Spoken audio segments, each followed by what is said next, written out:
Good morning student. हम chapter read कर रहे थे आपका करी वाला। तो हमने कई पार्ट में डिवाइड करके इसे रीड किया है। अब हम क्या कर रहे हैं, लास्ट पार्ट आज क्या कर रहे हैं, रीड कर रहे हैं। उसके बाद आपका चैप्टर क्या हो जाएगा, कंप्लीट हो जाएगा। तो चलिए अपनी बुक ओपन कीजिए, साथ साथ अब मेरे रीड कीजिए। An elephant is willing to be punished for having done wrong. An elephant जो हाथी है, इज विलिंग चाहता है या फिर इच्छा रहती है या फिर हमेशा तैयार रहता है वो, टू बी पनिश्ड सजा पाने के लिए, फॉर हैविंग डन रॉन्ग यदि उसने कोई गलत काम किया है। But if you punish him, लेकिन यदि आप क्या करते हो, उसे सजा देते हो, विदाउट एनी रीजन, बिना किसी कारण के, ही विल रिमेंबर इट, वह उसे हमेशा याद रखता है, एंड पे you back in your own coin, और उसे वह अपने तरीके से क्या करता है, वापस उसे देता है। जैसे देखो, आपको याद होगी एलिफेंट एंड द टेलर की स्टोरी। उसमें जो नील चुभा दी जाती है उसकी सूंड में, तो क्या करता है, उसको वापस से सारे कपड़े गंदे कर देता है उसकी दुकान के, तो उसको सजा देता है, यानी कि अपने तरीके से देता है। सेम ऐसे ही क्या कहा है कि एलिफेंट हमेशा तैयार रहता है सजा पाने के लिए, लेकिन तुम उसे यदि बिना कारण के क्या करते हो, पनिश करते हो, तो क्या करता है, अपने तरीके से तुम्हें चुकाता है। चलिए देखिए, आगे देखिए। An elephant must be taught, elephant को ज़रूर सिखाया जाना चाहिए। वैन टू सिट डाउन, कब उसे नीचे बैठना है। वैन टू वॉक, कब उसे चलना है। वैन टू गो फास्ट, कब उसे तेज चलना है। And when to go slow, और कब उसे धीरे चलना है। यू टीच हिम, तुम्हें him teach things as you teach a child, तुम्हें ये सब चीज़ें उसे कैसे सिखानी पड़ती है, जैसे कि एक बच्चे को सिखा रहे हो। इफ़ यू से धत, यदि तुम उसे क्या कहते हो, धत, एंड पुल हिम, उसे खींच लेते हो, बाय द ईयर, कान से, he will gradually learn to sit down, वह धीरे धीरे क्या है, नीचे बैठना सीख जाएगा। सिमिलरली, सेम इसी तरीके से इफ़ यू से माली, यदि तुम क्या कहते हो, उसे माली कहते हो, एंड पुल हिज ट्रंक, और उसकी सूंड को खींच लेते हो, फॉरवर्ड, आगे की ओर, he will gradually learn that it is the signal to walk, तो वह धीरे धीरे यह सीख जाएगा कि यह क्या है, चलने का सिग्नल है, संकेत है। आगे देखिए। करी लर्न माली आफ्टर 3 लेसन, करी ने जो माली वर्ड है उसको 3 लेसन में, 3 बार में सीख लिया था, 3 बार के अभ्यास में सीख लिया था। But it took him 3 week to learn धत, लेकिन उसे 3 सप्ताह लग गए थे क्या सीखने में, धत, यानी कि उसे धत जो वर्ड है वो कम समझ में आया, काफ़ी लेट समझ में आया 3 सप्ताह के अंदर, लेकिन जो माली वर्ड था वो 3 बार में वह सीख गया था। He was no good at sitting down, वह नीचे बैठने में क्या नहीं था, अच्छा नहीं था। एंड डू यू नो, क्या तुम जानते हो, why an elephant should be taught to sit down, elephant को, हाथी को नीचे बैठना क्यों सिखाया जाता है, कोई सोच सकता है। देखिए क्यों सिखाया जाता है। Because he grows taller and taller than you who take care of him, क्योंकि वह बढ़ता जाता है, बड़ा होता जाता है, बड़ा होता जाता है, then you who take care of him, जो उसकी देखभाल कर रहा है उससे कहीं अधिक। सो दैट, इस वजह से या इसी कारण से, व्हेन ही इज़ 2 और 3 ईयर्स ओल्ड, जब वह 3 या 4 साल बड़ा हो जाता है, 2 या 3 साल बड़ा हो जाता है, you can only reach his back with a ladder, ladder होती है सीढ़ी, तो सिर्फ तुम पहुंच सकते हो, हिज बैक, उसकी पीठ पर, विद अ लैडर, सीढ़ी की मदद से।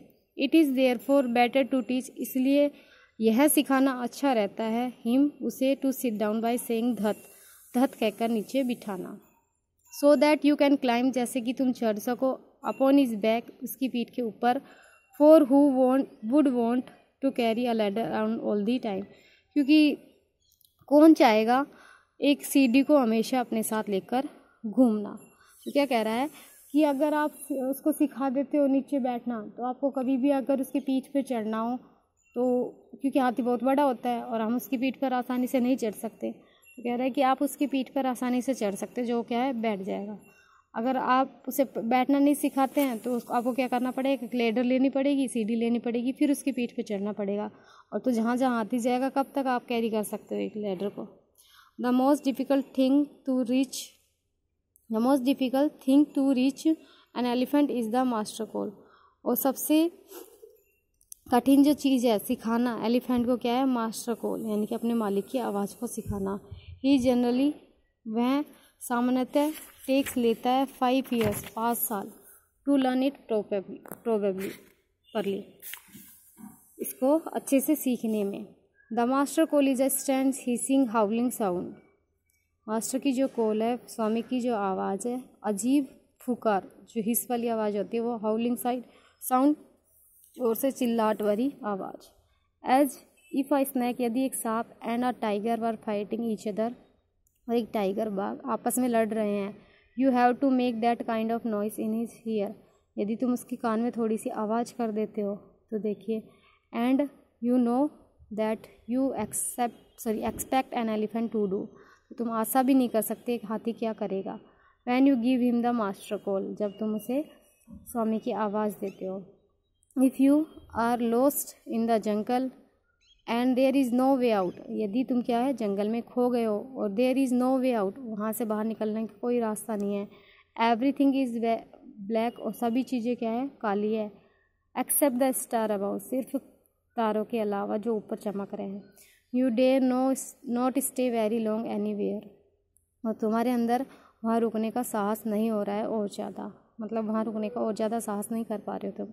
The only thing to do then is to give the master call, तब वहाँ सिर्फ एक ही चीज़ है, तुम्हें क्या देनी है, एक मास्टर कॉल देनी है। एंड एट वंस, और एक समय में द एलिफेंट्स पुल डाउन, क्या करता है एलिफेंट, नीचे गिरा देगा the trees in front of him, जो तुम्हारे उसके सामने है, विद हिज टंग, अपनी सूंड से। This frightens all the animals away, इसके जो करने के कारण क्या होगा, जो एनिमल्स होंगे जंगल के वो क्या है डर कर भाग जाएंगे।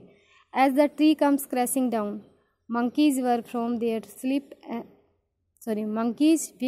their sleep and run from branches to branches, जब ये सब होगा किसका, क्रैशिंग, पेड़ों के गिरने की जो घटना होगी, इन सबको देखकर मंकी है जो बंदर है जग जाएंगे अपनी नींद से, एंड रन फ्रॉम, और दौड़ेंगे ब्रांच टू ब्रांच, एक शाखा से दूसरी शाखा से तक। You can see them in the moonlight, ये सब तुम किस में देख सकते हो, चंद्रमा वाली रात में, यानी कि जो चांदनी रात होती है उसमें। And you can almost see the stacks running in all the direction below, stacks होते ही हिरन, और तुम देख सकते हो जो स्टैक्स है वो दौड़ रहे हैं ऑल द डायरेक्शन बिलो, जो नीचे है सभी दिशाओं में। You can hear the grovel of the tiger in the distance, और तुम सुन सकते हो ग्रोवल, दहाड़, ऑफ द टाइगर, चीता की या बाकी इन द डिस्टेंस, कुछ दूरी के पास में। इवन ही इज़ फ्राइटेंड, यहाँ तक कि वह भी डरता है। Then the elephants pull down the next tree, लेकिन तब एलिफेंट क्या करता है, दूसरे पेड़ को गिराता है, एंड द नेक्स्ट, फिर अगले को, एंड द नेक्स्ट, फिर अगले को। सून यू विल फाइंड, तुम्हें जल्दी ही मिल जाएगा, that he had made a road right through the jungle straight to your house, और वह धीरे धीरे एक रास्ता बना देगा जंगल से तुम्हारे घर की ओर। देखिए आज आपका चैप्टर यहाँ कंप्लीट होता है, तो आपको क्या लगता है क्या सीखने को मिला हमें इस चैप्टर से? तो हमें क्या मिला कि एनिमल्स जो होते हैं हमारे लिए क्या होते हैं, बहुत ज़रूरी होते हैं। और ये एनिमल्स के साथ ट्रीट करना, हम क्या करते हैं, गली में जा रहे हैं, कुत्ता दिखा, मन में आया, हमने पत्थर उठाया, उसे मार दिया। तो हमें ये सब काम नहीं करना चाहिए। हमें क्या करना चाहिए, एनिमल्स की देखभाल करनी चाहिए, उनके साथ प्यार भरा व्यवहार करना चाहिए, उन्हें ऐसे नहीं मारना चाहिए। तो इस चैप्टर से क्या मिला कि जैसा तुम किसी के साथ व्यवहार करोगे वैसा ही तुम्हें मिलेगा। जितने प्यार से तुम एनिमल्स को रखोगे उतने ही प्यार से वो तुम्हारे साथ में रहेंगे। तो आगे से आपको किसी भी एनिमल को हर्ट नहीं करना है। और तब तक आप घर हो, इस चैप्टर को अच्छे से 4 पार्ट में मैंने पढ़ाया है, सारी वीडियोस देख लेना और अपने चैप्टर को क्लियर कर लेना। नेक्स्ट वीडियो में हम क्या करेंगे, इस चैप्टर के क्वेश्चन आंसर या एक्सरसाइज को रीड आउट करेंगे और समझेंगे। तब तक के लिए घर रहिए, खुश रहिए। Thank you.